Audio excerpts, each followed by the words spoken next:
রাজা, রানী আর তাদের ছোট্ট মেয়ে। মায়ের মুখে সে গল্প শুনে পক্ষীরাজে চেপে এক রাজকুমার এসে একদিন তাকে নিয়ে যাবে। মেয়ের মনের খবর কিন্তু কেউ রাখে না। একদিন সবাই দেখে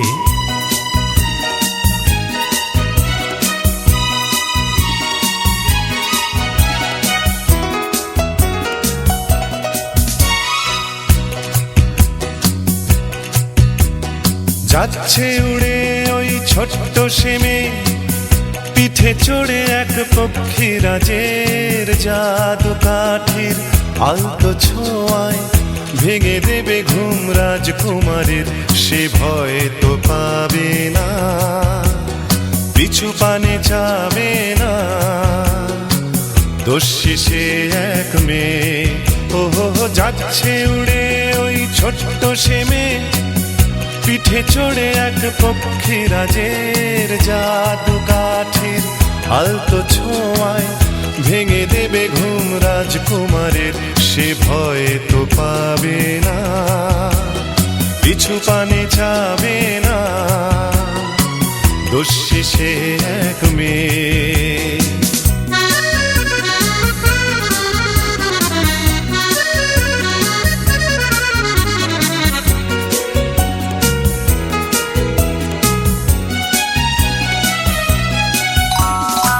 বলছে রাজা প্রজা, যায় না তাকে বোঝা। পায় কি করে সে এমন সাহস, ভাবে মেয়েকে দেবেই সাজা।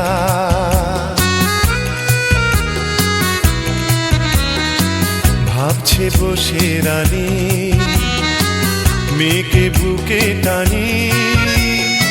চায় কেন যে সে করতে এমন, ও যে পারবে না আমি জানি।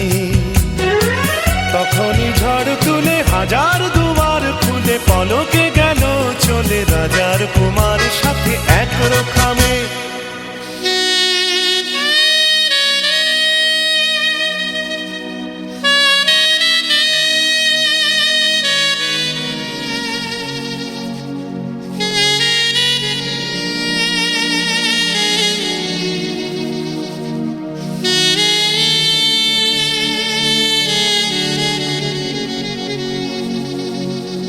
যাচ্ছে উড়ে ওই ছোট্ট সে মেয়ে, পিঠে চড়ে এক পক্ষীরাজের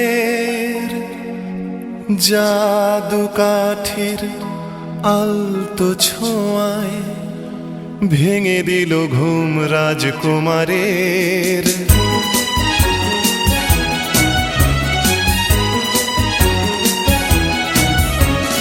যাচ্ছে উড়ে ওই ছোট্ট সে মেয়ে, পিঠে চড়ে এক পক্ষীরাজের জাদু কাঠির আলতো ছোঁয়ায় ভেঙে দিল ঘুম রাজকুমারের। সে ভয় তো পেল না, পিছু পানে দেখল না। দোষী সে এক মেয়ে, দোষী সে এক মেয়ে, দোষী সে এক মেয়ে।